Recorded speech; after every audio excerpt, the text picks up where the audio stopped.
سلام من مهران مرجنگی هستم، ریل استیت بروکر از شرکت ریمکس و مورگیج ایجنت از شرکت آلتیمت مورگیج اند فایننس سولوشن از اینسفیل کانادا. بله این درست شنیدید، اینسفیل. اگه نمیدونید اینسفیل کجاست، یه توضیح مختصر کوتاه در مورد این شهر بهتون بدم. اینسفیل یک شهر ساحلی کوچیک در 80 کیلومتری شمال تورنتو و در ساحل غربی لکسیمبورگ واقع شده. یعنی دقیقاً این هایوی 400 رو میگیری از تورنتو میای بالا، یا همون موقع بچهای جدید بزرگراه 400 وقتی میای بالا، این تنجرما رو که رد کردی سمت راستت یه جاده است به نام اینسفیل بیچ رود، جاده ساحلی اینسفیل.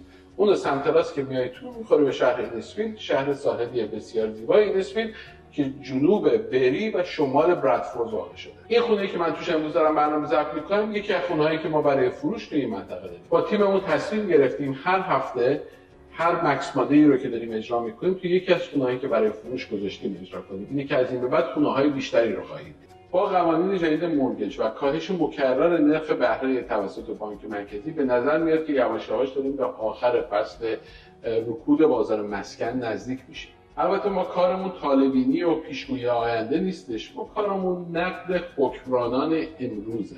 نقد حکمرانانی که بیشتر مردم معتقدن که حکمرانی اونها وضعیت کانادا رو به امروز رسونده، به این وضعیت امروزی رسونده که همه مردم عصبانی هستن و ناراضی. یعنی شما یک نفر تو کانادا به من نشون بده که از وضعیت امروز کانادا راضی باشه. اصلا چیه رو به من نشون بده.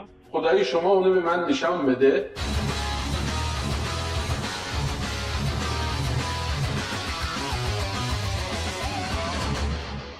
خب امروز سه تا موضوع رو میخوایم بررسی کنیم. موضوع اولمون سیاسیه، موضوع دوممون در مورد مورگیج و تغییرات قوانین مورگیج و موضوع سوممون هم در مورد یه دعوای خیابونیه. این نمایندگان مجلس در هفته گذشته همه به همدیگه پریدن، آقای پیر پالیف، آقای جاستین ترودو، خانم کریستیا فریلند، معاون آقای پالیف، اینا همه دعوا کردن. یکی از دعواها چی بود؟ دعوای آقای مارک کارنی بود که ما هفته پیش معرفی کردیم ایشون رو و گفتیم احتمال داره جایگزین آقای ترودو بشه و داره پشت صحنه سیاست‌های اقتصادی دولت کانادا رو مثل که داره کمک میکنه و هدایت میکنه. کلی هم دعوا سر آقای مارک کارنی بود. انقدر اینا بحثا جالب بود که دیگه من اینا رو همینجوری فقط تیکای جالبش رو براتون میذارم که فقط ببینید، اصلا نیازی به توضیح نیستش. After 9 years of NDP Liberals, taxes up, costs up, crimes up, time's up. And now he wants a 300% carbon tax hike, all the way up to 6 feet 1 cents a liter. Why not let Canadians choose a common sense conservative government that will axe the tax, build the homes, fix the budget, and stop the crime now? All it does is create more poverty. This also from a high-flying, high-taxing, high-carbon hypocrite who flew 92,000 kilometers in a fuel-guzzling, tax-funded private jet while he taxes single moms and seniors for heating their homes. Now, carbon tax Carney wants him to put the tax back on home heating oil. Will he reject carbon tax Carney and instead allow Canadians to choose to axe the tax? To remind all members, since it is so early, to be very mindful of their language that they use in referring to other members in this House.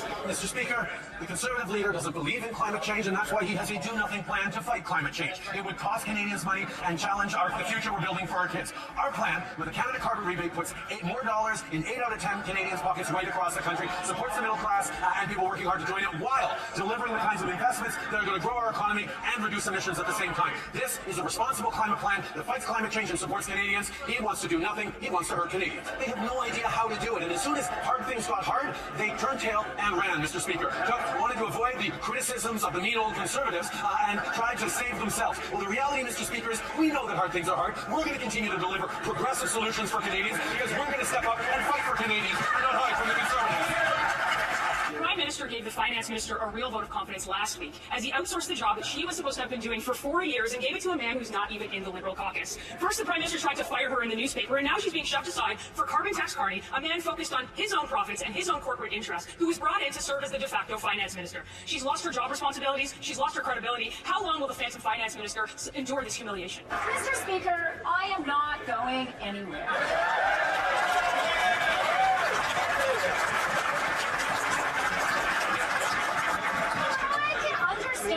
Why the Conservatives prefer to focus on personal mudslinging and attacks rather than to actually talk about the economy. They don't want to talk about inflation because it's been down in the target range for 7 months in a row. They don't want to talk about interest rates down 8 times in a row. All they can do is insult people. She just got a demotion, and he hired a guy that's not even elected to do her job. Does anyone believe that Carbon Tax Carney is going to tell the Prime Minister how to help a family afford groceries as the loudest cheerleader for carbon taxes ever? If the Finance Minister isn't completely humiliated by now, can she explain why Canadians should trust a man who is the #1 supporter of higher taxes to do her job? Mr. Speaker, we are seeing more clearly than ever that the only thing the Conservatives know how to do is to level personal attacks and personal denigration. They do not care about Canadians, and now they're scared about the facts of our economy. So let me tell you some facts. Inflation in the target range for 7 months in a row. Interest rates down 3 times in a row, and the IMF says we'll have the strongest economic growth in the G7. Taxes up, costs up, crimes up, time's up. Mr. Speaker, isn't it time for Canadians to have a chance to render their verdict right across the country, electing a common-sense Conservative government that will axe the tax, build the homes, fix the budget, and stop the crime? An incompetent finance minister would tell you that you should celebrate that after prices rising faster than at any time in 40 years, they continue to rise, just not as quickly. I'm sure the people living in tent encampments, or the record-smashing 2 million people lined up at food banks, or the 1 in 4 kids going to school hungry after 9 years of this government will be celebrating. But what we now find out is that it's worse than we thought. According to a document just released, the government's second carbon tax will cost $9 billion in lost GDP. Why won't we have a carbon tax election to decide? I think we all know why the Conservatives are so panicked about an election. It's because they can see that the economic news is good. They can see that we are now back to exactly where we were before COVID hit. They can see the Bank of Canada has lowered interest rates 3 times in a row, and wages have been ahead of inflation for 19 months. That's good news for Canadians. It's bad news for Conservatives. The bad news is we now have 1,800 homeless encampments in Ontario, 35 in Halifax alone. 2 million Canadians lined up at food banks after 9 years of NDP Liberal government. And now that we learn that on top of the $25 billion annual hit of the first carbon tax to our GDP, the second carbon tax will subtract another $9 billion a year. Over $35 billion in lost GDP. That's almost $2,000 per family. Why won't this costly NDP Liberal government allow Canadians to vote on the carbon tax? Mr. Speaker, I am so glad to have the chance to talk about housing because there is more good news Canadians should know. And that is that we have extended to 30 years amortizations for all first-time home buyers. That means more young Canadians can buy that first home and afford that mortgage. We've extended to 30 years amortizations for all new homes. That's to encourage what we know we all need, more homes built faster. But these weak and spiteful Conservatives cannot celebrate good news for Canadians because it's bad news for their partisan interests. The Liberals have let people down again and again, and they are done. It's clear from the results of the election last night. The Liberals are done. Maybe it's because they keep on teaming up with the Conservatives to let greedy CEOs continue to rip off Canadians. In fact, inflation numbers show that grocery greed has driven up the food prices more than 21% in the past 3 years. Why do the Liberals team up with the Conservatives to protect greedy CEOs from a price cap on food essentials? I don't think anybody listening to Question Period today, or frankly any day, imagines that the Liberals are teaming up with the Conservatives.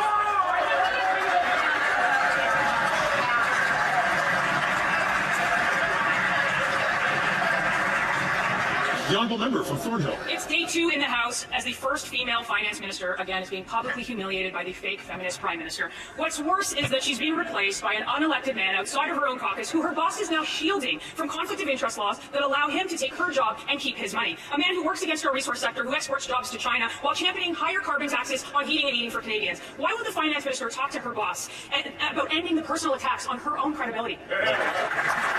The honourable member from Thornhill. Fake feminist prime minister throws his finance minister under the bus with all the other ministers. The real record of this finance minister is record smashing 1 million people visiting a food bank in her province. In Ontario, 1 in 4 Canadians living in poverty. Canadians now spend more in taxes than they do on housing, on food, and on clothes combined. No wonder they're putting the training wheels back on for her. She can tell that to the prime minister.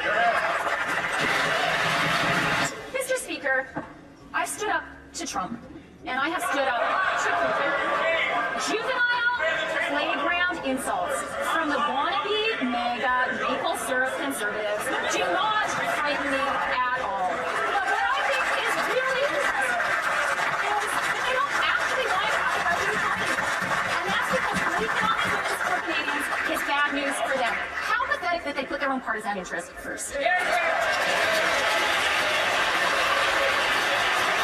The The NDP leader sold out Canadians to sign onto a costly coalition that doubled the debt, doubled the housing costs, sent 2 million people to food banks and 1,800 tent encampments. He voted 24 times for the carbon tax. And since he did his dramatic video, he's refused to answer 40 times whether he'd vote non-confidence. Now that he knows that the Bloc is going to keep the Liberals in power, he'll stand up and claim that he's voting against. Mr. Speaker, why won't the NDP stand up when it counts so that we can end this costly coalition and elect a common sense government? What's happened? What's up? Taxes up, costs up, crimes up, time's up. What Canadians need is hope. By choosing a common sense government that axes taxes, builds homes, fixes the budget, and stops the crime so they can earn powerful paychecks and pensions that buy affordable food, gas, and homes in safe neighborhoods, protected by a strong military. Why can't we bring it home now? That little performance shows just how much the leader of the opposition loves his slogans, but actually doesn't put forward any. I'm going to ask, as I'd asked the previous member before, to please not take the floor unless I recognize him. Ask all members, please, to allow member to ask Prime Minister, very honourable Prime Minister, to start from the top. Well, Mr. Speaker, point out the performance of the leader of the opposition, and his colleagues get all upset because they know that he doesn't actually care about Canadians. He doesn't care about the programs we're delivering. He doesn't care about stepping up to support Canadians. He's actually in a bad mood because inflation has come down to 2%, Mr. Speaker, and it ruins his little just inflation slogan. He is so upset because he's cared about his own interests and not the interests of Canadians. We're going to stay focused while he's into the lines and talks about his slogans. We'll take this seriously like we always have. Mr. Speaker, the just inflation tagline works now better than ever. He can try to call himself Rocky Balboa and play fight songs to aggrandize himself as the star. But the people lined up at food banks, 2 million of them every month, know better. The people who are living in the 1,800 Ontario tent encampments know better. The 35 homeless encampments in Halifax, the people there know better. They know that we need to fire this costly carbon tax coalition so we can elect a common sense government that will bring it home for them. Mr. Speaker, he sure loves to declaim about vulnerable people and perform his empathetic supposed concern. But the reality is, he is using vulnerable people for his own political gains. If he actually cared about people, he wouldn't have voted against dental care for 700,000 seniors. He wouldn't have voted against a school food policy that's helping families with $800 worth of groceries a year. He's not making the investments in Canadians. He wants to cut programs, make Canadians suffer, so he can sit in the big chair. April 30th, 2014. Life in Canada, home of the world's most affluent middle class, the New York Times. Yet, today, almost a decade after that NDP Liberal Prime Minister has been in what he calls the big chair, Canada's GDP per capita is actually down, while the American one is up 19%.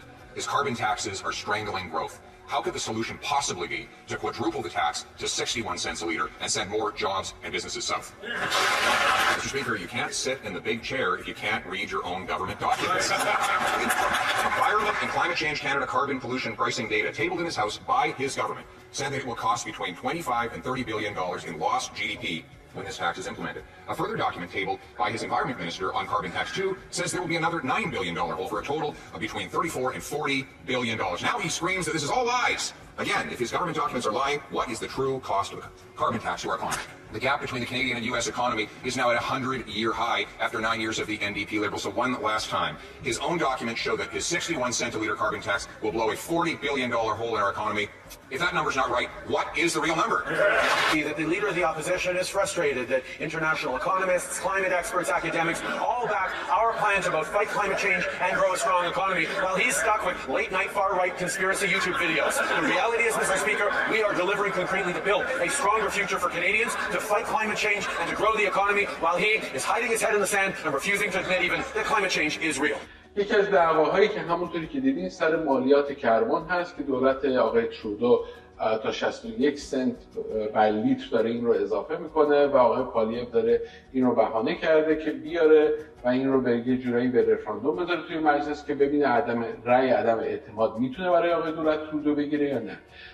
تا آخر امسال 5 روز مختلف هستش که مجلس تعیین میکنه که میشه عدم اعتماد گرفت برای دولت که نوبت اول چهارشنبه این هفته خواهد بود. حالا ببینید چهارشنبه این هفته چه اتفاقی میفته. آیا میتونن در حقیقت حزب‌های مختلف با هم دیگه به توافق برسن که دولت آقای ترودو رو سرنگون کنن، یا همینجوری دولت آقای ترودو باقی خواهد ماند؟ Back to that developing news we brought you at the top of the hour. Pierre Poilievre is set to get his first shot at a vote of no confidence in the Liberal government as soon as next week. Let's talk about that with the front bench. البته طبق نظرسنجی‌ها مردم کانادا خیلی علاقه‌ای ندارن که الان الکشن انجام بشه، یعنی در حقیقت انتخابات انجام بشه، برای اینکه مردم خستن از کووید اومدن بیرون، از چند سال در حقیقت بهره‌های بالا و اینا اومدن بیرون. الان یواش یواش همه چی داره آروم میشه. حالا یه دفعه دوباره یه دولت عوض شه، دوباره یه 6 ماه میشینیم ببینیم چه خبر میشه، میره بالا میاد. یعنی همه دیگه کلافت میگن آقا ولش کن، بذار بره تا آخر 2025 تموم بشه بره. ولی خب ببینیم که حالا روز چهارشنبه چه اتفاقی میفته. New Ipsos polling done exclusively for Global News shows an uptick in support for both the Liberals and Conservatives after the NDP ended its supply and confidence deal with the Liberals last week. Over half of Canadians surveyed, that's 56%, feel the opposition parties should try to work with the government to avoid triggering an early election. The remaining 44% think they should defeat the government at the earliest opportunity to get voters to the polls. Polling shows if an election were held tomorrow, the Conservatives would have 45% of the decided vote, up 3 points since June. Liberals too are up by 2 points with 26%. The NDP is down 2 points with 16% of the vote. اما موضوع دوم، موضوع مورگج و تغییراتی که روی در حقیقت قوانین مورگج انجام شد که خانم کریستیا فریلند همون روز دوشنبه، البته کریستیا فریلند، من می‌بینم خیلی از هموطنان ما می‌نویسن کریستینا، نه کریستینا نیستش، کریستیا فریلند. خانم کریستیا فریلند اومد و اعلام کرد که آقا ما یک سری تغییرات روی قوانین مورگج داریم می‌بینیم که کسانی که برای بار اول میخوان خونه بخرن راحت خونه بخرن. اونایی که در داستان مسکن و وام مسکن و اینا بودن میدونن که سالیان سال انجمن مورگج بروکرها، ریل استیت ها، تمام این انجمن‌ها و گروه‌های مختلف به دولت دارن فشار میارن که آقا از سال 2010 سقف وام‌های مسکن با دان پیمنت کم، یعنی وام‌های مسکن اینشورد شده $1,000,000. این دیگه میکسنس نمیکنه. اون زمانی که این $1,000,000 بود، متوسط قیمت یک خونه توی تورنتو بود $500,000. الان شما زیر $1,000,000 خونه پیدا نمی‌کنی که شما این سقف تا $1,000,000 نگه داری. اینو مثلا بیا بکن $1,200,000 $1,250,000. این بحثا رو سالیان سال بود داشتن فشار می‌آوردن به دولت که آلا به سادن یا به قول معروف به صورت ناگهانی خانم کریستیا فریلند اومد گفتش که آقا این سقف رو از $1,000,000 کردیم $1,500,000، نه $1,200,000. So we are raising the level for insured mortgages from 1 million to 1.5 million. The 1 million level was set in 2012. Since then, Canada's nominal GDP has increased by 65%. It was time to look at that number, and that is a change that is going to have a real impact for thousands, even millions of Canadians. It is going to put the dream of home ownership in reach for more young Canadians. یعنی هر کسی که میخواد تا سقف خونه $1,500,000 خونه بخره میتونه بره با دام پیمنت کمتر، یعنی با پیش پرداخت کمتر، با 10%، 15%. حالا معلوم نیست، اونم هنوز دیتیلش نیومده بیرون که با 10% میشه خرید یا یه لیمیتی داره، مثلا میگم با 15% میتونه بخرید. به هر صورت ما توی کانادا 2 مدل مورگج داشتیم. اگه بخوایم سابقش رو نگاه کنیم 2 مدل مورگج داشتیم. یه مورگجی بود که شما با 20% پیش پرداخت می‌خریدی خونه رو، یه مورگجی بود که با کمتر از 20% پیش پرداخت می‌داشتی. اینه که میگم مال 15-20 سال پیشه. هر چقدر می‌خواستی می‌خریدی. 2 تا 3 تا 5 تا خونه می‌تونستی بخری. یواش یواش که بازار مسکن داغ شد، شروع کردن گفتن نه، شما حالا دیگه یه خونه رو بیشتر نمیتونی بخری با پیش پرداخت کم. خونه دوم رو باید 20% بزنی. بعد یواش یواش گفتن حالا دیگه 40 ساله نمیتونی اینو نگهداری، باید بکنی 35 ساله، بعد کردن 30 ساله، بعد 25 ساله. آخرین قوانینی هم که گذاشتن روش این بود سال 2012. خلاصش این شد که تا $1,000,000 بیشتر نمیتونی بخری، تا سقف $500,000 5% میتونی بذاریم حداقل، بالای $500,000 تا $1,000,000 اون فاصله رو باید 10% بذاری و تا 25 سال هم بیشتر نمیتونی امورتایزش کنی، چون هر چقدر شما بیشتر اینو امورتایز میکردی پیمنتات میومد پایین. تا 40 سال میرفتی تا 35 سال میرفتی پیمنتات خیلی میومد پایین، با اینکه بهره طولانی مدت بیشتری بهره خواهی داد و در طول مدت بهره بیشتری میدی، ولی خب مردم چون 3 سال 5 سال بیشتر خونه رو نگه نمی‌داشتن گفتم مهم نیستش دیگه، ما حالا یه خورده بیشتر میدیم ولی افزایش قیمت خونه‌مون بیشتر کمک می‌کنه. یعنی یه سرمایه‌گذاری سیف‌تری بود برای مردم. Second change that we're making. We're expanding 30-year amortizations for insured mortgages. In the budget in the spring, we announced that 30-year amortizations would be available for first-time home buyers buying new-built homes effective August 1st. Today, we are announcing that 30-year amortizations on insured mortgages will be available for all first-time home buyers. This really is about fairness for every generation. It's about making that first home more available for young Canadians, for first-time home buyers. خب این یه نگاه تاریخی بود که این مورگجایی که اینشورد مورگج بهش میگن یا CMHC میگن یا بانک در حقیقت داره این داره اینشور میکنه، چه مدل مورگجایی بود و تاریخش چی بود. حالا که این رو سقفش رو از $1 میلیون به $1.5 میلیون دولت بردی یه شب بالا، چه هدفی داره از این داستان؟ 2 تا هدف داره دولت از این. یکی این که خریداران بار اولی رو که نسل جوان هستن و صداشون در اومده میگن آقا من تو تورنتو دارم زندگی میکنم، من دیگه میتونم خونه بخرم، هر خونه‌ای دست بذاری تو تورنتو بالای $1 میلیون. من مثلا زن و شوهر تازه ازدواج کرده که میخوایم بریم خونه بخریم، باید 20% داون پیمنت بذاریم، هر خونه‌ای دست میذاریم میشه $1.5 میلیون. $1.5 میلیون 20%ش میشه $300,000 با کلوزینگ کاست میشه که $350,000 تو باید پول داشته باشی کش که بری خونه رو بخری. کدوم زن و شوهری میتونن $350,000 در حقیقت سیف کنن فارسیش میشه پس انداز کنن و برن اینو بخرن، یه همچین خونه‌ای بخرن. اینه که دولت با این داستان میخواد یه مقدار در حقیقت رأی نسل جوان رو جذب کنه که حالا اون خونه‌ای که باید میرفتن $300,000 پول براش میذاشتن با 10% مثلا با $150,000 $20,000 هم کلوزینگ کاستش با زیر $200,000 بتونن بخرن. خب تا اینجاش همه چی خوب، یعنی که هم داره خریداران بار اولی رو کمک میکنه، هم داره در حقیقت رأی سیاسی برای خودش جلب میکنه. ولی اتفاقی که خواهد افتاد توی مسکن احتمالاً چی میشه؟ اون فشاری که روی خونه‌های زیر $1 میلیون همیشه بود، یعنی در بدترین بازار خونه‌های زیر $1 میلیون همیشه مشتری داشتن برای اینکه میتونستن با داون پیمنت کمتری بخرنشون. حالا اون فشار از زیر $1 میلیون شیفت پیدا میکنه میاد میره تا سقف $1.5 میلیون. خیلیا میگن پیمنت ها بالا میره، درسته، وقتی که شما میری یه خونه $1 میلیون به 10% میخری حالا پیمنت ها بالا میره، ولی مردم چیکار میکنن؟ میرن مثلا مثل این خونه‌ای که من هستم توش یه خونه‌ای میخرن که بیسمنت لیگال داره، یه $2,000 از اون بیسمنت اینکام میگیرن، هم برای کوالیفیکیشن بانکشون بهتر میشه، چون اکثر بانک‌ها وقتی که بیسمنت خونه لیگال باشه اجارهش رو جزء درآمد حساب میکنن و راحت‌تر شما رو کوالیفای میکنن، همین که پیمنتاتون میاد پایین. یه خونه‌ای که باید $4,000 $5,000 توش پیمنت بدی با $2,000 وقتی از بیسمنت بگیری میبینی که با $3,000 میتونی در حقیقت اون خونه رو کریان کنی.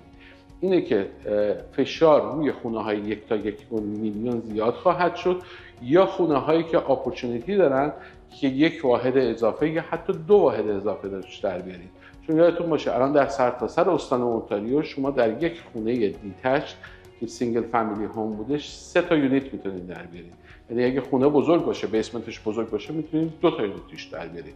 این خونه‌ای که من الان توش دارم برنامه اجرا میکنم یه بیسمنت 2 خوابه لیگال داره با در مجزا، کاملا مجزا و راحت میشه اینو اجاره داد و برای خرید در حقیقت برای کوالیفیکیشن مورگج بهتون کمک میکنه این درآمدش. اینه که من یه تور کوچیک از سریع از این خونه بهتون میدم. این خونه به قیمت $1,148,000 لیست شده توی اینسفیل در 7 دقیقه بیچ، سر خیابونش تمام مغازه‌های فروشگاه‌ها و گروسری شاپینگ‌ها و سوپرمارکت نوفریز و اینا هستش. لایبرری 5 دقیقه تا هایوی 400 یا بزرگراه 400 راه داره. بسیار لوکیشن خوبی است. یادتون باشه اینسفیل آینده خوبی خواهد داشت برای اینکه هایوی برادفورد بایپاس به زودی کاراشو انجام دادن و شروع میشه و هایوی 400 رو به هایوی 404 وصل میکنه. از اون بالا دقیقا از زیر اینیسفیلد و شمال برادفورد این هایوی رد میشه که اون هایوی اگه باز بشه کل منطقه کزویک، اینیسفیلد و بری و برادفورد از این هایوی استفاده خواهند کرد و حسابی رشد خواهند کرد. اینه که اگه میخوای این خونه رو ببینی قبل از اینکه فروش بره با همکار من خانم ندا سعادتی که عکسش و شماره تلفنش روی صفحه هستش تماس بگیر که برات یه وقتی بوک کنه و این خونه رو بهت نشون بده. اگه دوست داری خونه رو بفروشی و توی مکس ماندی بعدی شوکیسش کنیم و نشونش بدیم، حتما با ما تماس بگیر. اگه قصد خرید خونه داری حتما تماس بگیر، چون یکی از بچهای تیم ما میتونه کامل کمکت کنه و یه خونه خوب برات بخریم. ضمن که اگه در مورد مورگیج و رینیوال مورگیج و کوالیفیکیشن مورگیج هم سوال داشته باشی میتونی با خود من تماس بگیری. ضمن اگر فرصت تماس گرفتن نداری میتونی بری توی وبسایت meetmax.ca، همین وبسایتی که روی صفحه هستش. اونجا در ساعتی که خودت دوست داری و فرصت داری میتونی یه تایم 1 ساعته رایگان با من بوک کنی به صورت آنلاین یا حضوری و سوالاتتو بپرسی. یادتون باشه بیشتر از اونی که شما از من استفاده کنید من از شما انرژی میگیرم و بیشتر میتونم کار کنم براتون. اما دولت چه محاسباتی رو کرد که این قوانین رو عوض کرد؟ این مورگیج‌های زیر 20% بیمه باید بشن توسط دولت که اگر شما پولتون رو پرداخت نکردین به بانک در حقیقت دولت میره و این مورگیج رو به بانک پرداخت میکنه. خب یعنی در حقیقت اینشورش میکنه، بیمهش میکنه. حالا اگر فکر کنیم که همه مردم بیان از این وام‌های 1.5 میلیون دلاری با 10% پیش پرداخت استفاده کنند و فردا اگر قیمت مسکن 15% بیاد پایین، هزاران هزار نفر میرن کلیدشون رو به بانک تحویل میدن و خونه هاشون رو پس میدن میان بیرون و اون وقت دولت مجبوره تمام ضرر و زیان بانک ها رو کاور کنه. حالا من فکر میکنم دولت قشنگ میدونه که دیگه الان کف بازار مسکنه و این ریسکو کرد که تا 1.5 میلیون این مورگیج ها رو، اینشورنس ها رو بالا ببره، چون خیالش راحته که دیگه 10% 15% این مارکت کارکت نمیشه. این دیگه کف بازاره. اینه که با خیال راحت الان میگه برین مثلا تا 1.5 میلیون دلار با 10% بخرین و خیالش هم راحته که کسی دیفالت آنچنانی نخواهد کرد. قیمت مسکن نمیاد پایین. چون اگه هر چقدر بالاتر بره خیال اینشورر یا در حقیقت دولت راحته که شما پولتون رو دارین میدین یا نه حتما پولتون رو نتونین بدین، خونه رو میفروشین و در مقابلش بدهی بانک رو صاف میکنین. وضعیت وقتی خطرناک میشه که 20% قیمت خونه ها بیاد پایین، اون موقع دولت باید بره تمام ضرر و زیان ها رو جبران کنه که الان خیالش راحته که ضرر و زیانی در کار نیست. اما موضوع سوم، 2 موضوع داریم توی قسمت سوم برنامه. یکی آقای جگمیت سینگ هست که هفته پیش روز دوشنبه بود یا سه‌شنبه بود یه آقای جلوی پارلمان رفت سراغش و یه فوشی بهش داد. حالا قبل از اینکه ویدیو رو ببینیم من یه چیزی بهتون میگم. درسته که ما تو سیاست هستیم، حق انتقاد داریم، حق نقد داریم و اینا، ولی واقعا توهین خیلی چیز جالبی نیست به سیاستمدارا در حد توهین. آره تا یه مرزی بین توهین و انتقاد تند هستش که اینو باید حواسمون باشه. ما تو این برنامه هیچ وقت قصد توهین به هیچ سیاستمداری نداریم، ولی تا میتونیم نقد میکنیم و شوخی میکنیم باشون. حتی با خود آقای ترودو بارها و بارها که ما شوخی کردیم، من حتی امروز هم اگه جای ایشون رو ببینم خیلی با عزت و احترام دست میدم بهشون، ولی نقدم هم خیلی رک و واضح به ایشون میگم اگه لازم باشه. البته همون جوری که به مردم میگیم که توهین و در حقیقت هراسمنت جایی نداره توی سیاست، ولی یه چیزی هم باید به سیاستمدارا گفت. کسی که سیاستمدار میشه باید پوست کلفت داشته باشه. یعنی وقتی شما سیاستمدار میشی و یه پابلیک فیگور میشی، در حقیقت خودتو سیبل فوش و بد و بیراه مردم قرار میدی. من واقعا با اینکه خیلی ایراداتی به سیستم آقای ترودو و در حقیقت کاراش میگیرم، ولی واقعا باید بهش یه کردیتی رو بدم که ایشون خیلی فوش و بد و بیراه و خوب هندل میکنه. در صورتی که آقای جگمیت سینگ رهبر حزب NDP میبینیم که هفته پیش از کوره در رفت و ببینیم ما هم دیگه چه اتفاقی افتاد.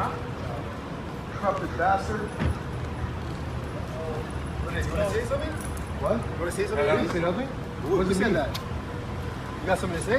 I didn't say corrupted bastard, but I said... Is that what you said? No, I did not say that. Who said it? Somebody behind me said that. Was it me? Was it you? No. You sure? If it was me, I'd admit it, buddy. Was it you or not? If it was me, I'd admit it. What'd you say then? بلند میشم تو هوا 180 باز میکنم چنون جودان سوکیه میام برات که 10 تا از یه سرفایی که بارد فهمی I didn't say nothing. It wasn't me. It was a gentleman behind me, I guess. Who is it then? Point it I out. have no idea who it was, buddy. My word. You sure it's not you? No, 100%. You're a coward. You're not gonna say it to my face. That's what's up. Say what? If I said something like that to you, I'd admit it. All right.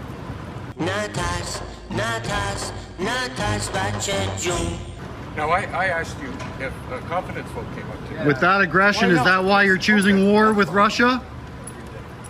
Well, you talk about the corrupted bastard comment, but you won't. Is that why you won't go for peace? Wow. Welcome to Canada, guys. به هر صورت سیاست کانادا داره وارد مرحله جدیدی میشه، خیلی مرحله عجیب و غریبی است. تقریبا تمام رهبران احزاب کنترل خودشون دارن از دست میدن، فشار زیادی روی همشون هست و خیلی غیر قابل پیش بینی داره میشه اتفاقاتی که داره میفته. حالا بریم ببینیم که هفته آینده روز چهارشنبه چه اتفاقی میفته. اگه تا اینجا برنامه رو دیدی خوشت اومده لایکمون کن، برای دوستات بفرست، چون ما واقعا بعضی وقت ساعت‌ها نه حتی روزها وقت می‌ذاریم تا این برنامه تهیه بشه. یعنی چند صد حالا هزاران نه ولی واقعا شاید بالای صدها ویدیو رو در هفته می‌بینیم. اینا رو در میاریم، تحلیل می‌کنیم، داستانش رو می‌نویسیم. بچه‌ها میان فیلم برداری میکنن، چندین بار برای ادیت بک اند فورت میره تا میاد بیرون. خیلی انرژی و وقت و مالی و جانی صرف میشه تا این ویدیو بیاد بیرون. اینه که تشویق‌های شما، کمک‌های شما ما رو کمک میکنه که بیشتر براتون ویدیو بسازیم.